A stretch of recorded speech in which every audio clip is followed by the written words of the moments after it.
Nani nani wa nani nani das ini digunakan untuk present. Bisa dikatakan seperti present tense lah ya untuk saat ini. Nah, gimana kalau misalnya lampau?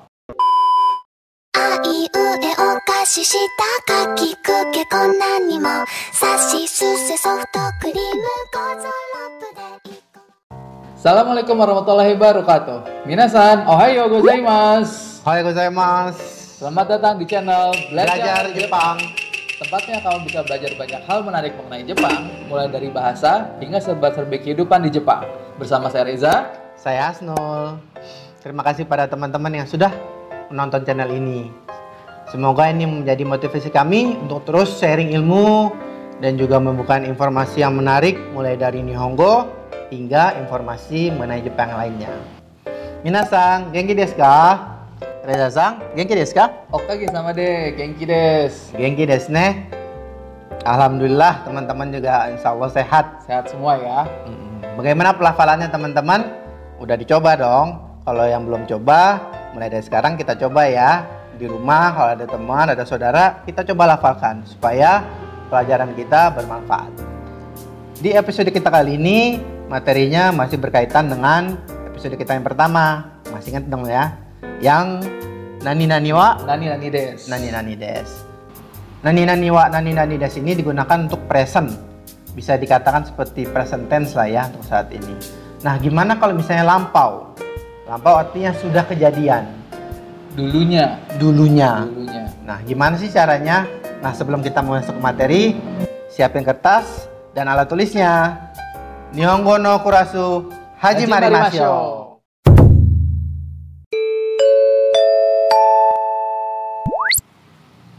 Di episode sebelumnya, kita sudah mempelajari bagaimana cara menggunakan rumus nani nani wa nani nani des. Yang mana rumus itu berguna untuk menjelaskan A adalah B. Nah, contohnya adalah Tanaka-san wa keisatsu desu. Tanaka-san adalah seorang polisi. Pada saat ini. Nah, ya. Tapi bagaimana kalau kita mau bertanya, apakah dulunya Tanaka-san adalah polisi, atau kita ingin memberitahukan dulunya Tanaka-san adalah polisi? Berarti sudah lampau ya? Sudah tidak lagi sekarang ya? Tidak lagi. Nah, itu ada sedikit perubahan dari rumusnya. Nah, rumusnya yang kita pakai itu adalah gampang banget, hanya mengganti des menjadi deshita. Contohnya adalah Tanaka-san wa keisatsu deshita. Dulunya Tanaka-san adalah seorang polisi. Jadi, dengan kita merubah akhiran des menjadi deshita, otomatis itu akan merubah kata yang tadinya present tense menjadi bentuk lampau. Nah, untuk lebih lanjutnya, kita lihat lagi contoh kalimat yang lainnya ya. Yoshida-san wa kiyoshi desu. Artinya, Yoshida-san adalah seorang pengajar. Yoshida-san wa kiyoshi deshita. Yoshida-san dulunya adalah seorang pengajar. Contoh lainnya, are wa koba desu.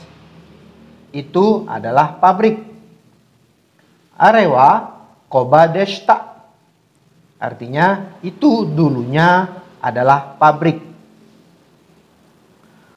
Watashi wa gakusei desu.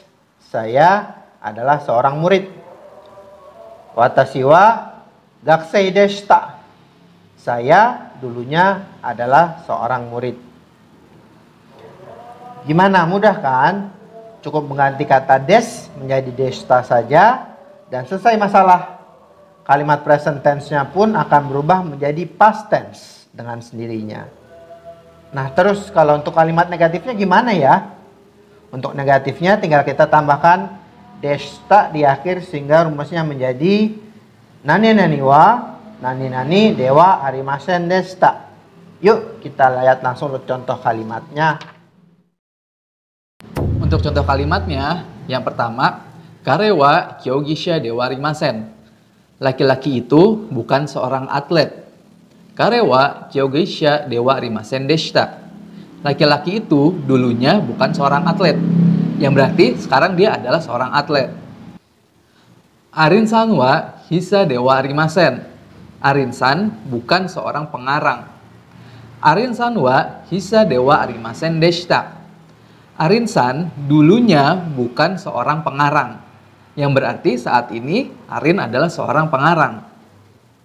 Sore wa ginkou dewa arimasen. Itu bukan bank.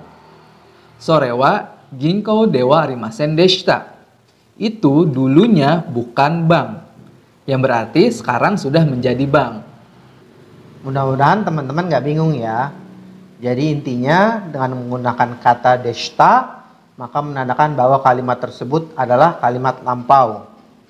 Kalimat lampau ini tidak hanya diartikan sebagai dulunya saja ya, tapi juga berarti mantan, atau tadinya, atau bekas, dan lain sebagainya.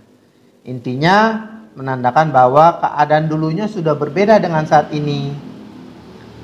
Pola kalimat lampau ini tentunya bisa dipakai dalam bentuk kalimat tanya. Seperti yang sudah dijelaskan dalam materi sebelumnya, untuk membuat kalimat tanya cukup tambahkan huruf K di setiap kalimat. Begitupun dalam kalimat lampau ini, kita tinggal menambahkan K setelah deshita. Kita ambil contoh kalimat tadi ya. Yoshida sang wa kiyoshi deshita ka? Artinya, apakah dulu Yoshida sang seorang pengajar? Iye, Yoshida sang wa kiyoshi dewa arimasen deshita. Gaka deshita. Bukan, Yoshida Sangwa dulunya adalah seorang pelukis. Arewa koba deshita ka? Apakah itu bekas pabrik? Hai, arewa koba deshita. Iya, itu bekas pabrik. Sorewa ginko deshita ka? Apa itu dulunya bank? Iye, sorewa kojo deshita. Bukan, itu dulunya pabrik. Jadi, ketika kita mendapat pertanyaan dengan menggunakan deshita, maka jawaban yang kita berikan pun harus menggunakan deshita. Jadi, kalimat lampau dijawab dengan kalimat pelampau juga, sehingga jawabannya sesuai dengan pertanyaan. Nah, sampai sini bisa dipahami ya. Jadi, cukup mudah kan cara kita mengubah kalimat present menjadi past tense? Cukup dengan mengganti des, mengganti deshita. Atau kalau kalimatnya negatif, tinggal ditambahkan saja deshita di belakang dewa arimasen. Dewa arimasen. Dan kalau untuk kalimat pertanyaannya, ya seperti biasa, cukup menambahkan huruf K di setiap akhir kalimat. Untuk menambah pemahaman teman-teman semua, di kolom deskripsi sudah kami sediakan soal-soal latihan loh, dan juga kosa-kosa kata untuk menambah pembenaran kata-kata teman-teman. Jangan lupa dikerjain ya. Jangan lupa dikerjain. Karena kalau kita nggak kerjain, cuma denger doang, bisa jadi kita cuma paham saat itu doang. Setelah itu, pas kita mau pakai di kehidupan sehari-hari, malah lupa caranya kan? Iya. Selain menulis dan mengerjakan soalnya, jangan lupa juga untuk melafalkan. Selalu praktekkan pada teman, saudara, agar kita terbiasa lidah kita. Ya, sekian dulu ya episode kita hari ini. Semoga apa yang kita pelajari hari ini bisa bermanfaat dan bisa berguna untuk kehidupan teman-teman sehari-hari. Insya Allah, amin. Dan jangan lupa juga untuk menekan tombol jempol ke atas. Dan kalau ada pertanyaan, silahkan ditulis semua di kolom komentar. Dan jangan lupa juga untuk subscribe untuk teman-teman yang belum subscribe ya. Jangan lupa dinyalain juga lonceng notifikasinya. Akhir kata kami ucapkan wassalamualaikum warahmatullahi wabarakatuh. Mata Raisyu.